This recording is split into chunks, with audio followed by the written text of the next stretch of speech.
जगन्नाथଙ୍କ नूतन मंदिर सह चतुर्धामूर्तिଙ୍କ नूतन विग्रह प्रतिष्ठा पाई उत्सव मुखर होई उठिछि भद्रक चांदबालीर गजगिरी गाँ।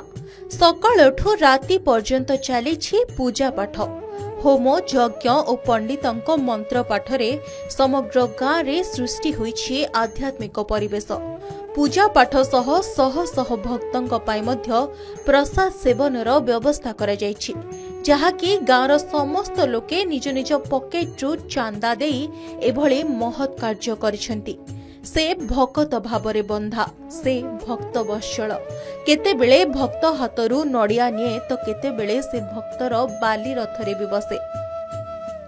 भक्तर भावना को बुझे, सेथिपाई तो ताकु भाव विनोदिया कहा जाए। जेतेबेले भक्ति और आस्थार कथा आसे सेठी पत्थर भी ठाकुर भली देखा जाती। तेबे सेही जगन्नाथंकु निज गाँ रे स्थापित करी तांको प्रतिदिन दर्शन करबा सह तांको आशीर्वाद नेबा पई धूमधाम रे चलीछि नूतन विग्रह प्रतिष्ठा कार्यक्रम। प्रभु श्री जगन्नाथ चतुर्धामूर्तिंकर त्रयोदिनात्मक धरी विश्वशांति महायज्ञ चली ग्राम बालीगाँ ग्राम गजगिरी ग्राम आमर 3 दिन धरिकी विश्वशांति महायज्ञ चली। आज द्वितीय दिवस, प्रथम दिवस सूर्यनारायण पूजा, गुरुदेव पूजा, आमर ठाकुर मंदिर प्रतिष्ठा, ठाकुर परिक्रमा चली। प्रथम दिवस पूजा संपूर्ण हुई द्वितीय दिवस आज मध्याह्न समय हो गला। ठाकुर आज आमर न्यास पाई मंदिर को जिबे। आमर जगन्नाथ मंदिर बहुत पुराना। आज आम जगन्नाथ मंदिर संपूर्ण होइछि। आम गाँ वाला गाँव समस्त सहयोग करी आज आम मंदिर पूर्णांग करिछु। आज आमर नूतन विग्रह पूजा पाउचंती। आज को 2 दिन हला।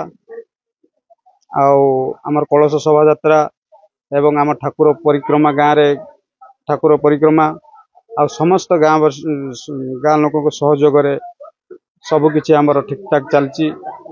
माताजी जेतेबेले एठी आसी प्रथमे मठ करतिले, से आम बापा सहित जाइतिले जो क्षेत्र बुलिया को 4 धाम बुलिया पई।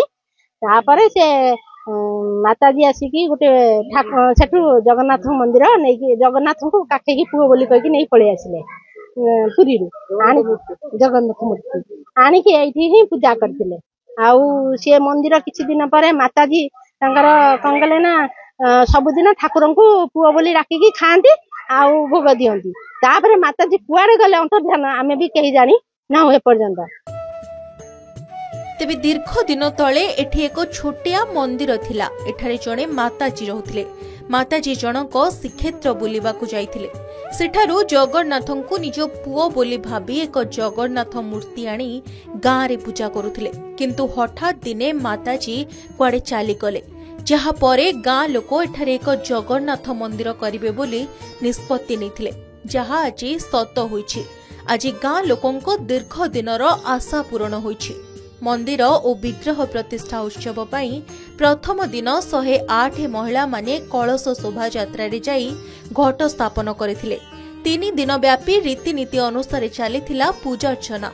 शेष दिन रे चतुर्धामूर्ति मंदिर को प्रवेश करथिले। तेबे एभଳି एक पवित्र कार्य रे जोग देछंती शह शह संख्यक भक्त। महामंत्र ध्वनि रे गुंजरित हेउछि यज्ञ मंडप। महामंत्र रे प्रकंपित हेउछि सारा परिवेश, जहाकु नेई गाँ रे सृष्टि होइछि एक आध्यात्मिक परिवेश। भद्रक चांदबालीरु देवाशीष पाढ़ीଙ୍କ रिपोर्ट, के न्यूज ओडिशा।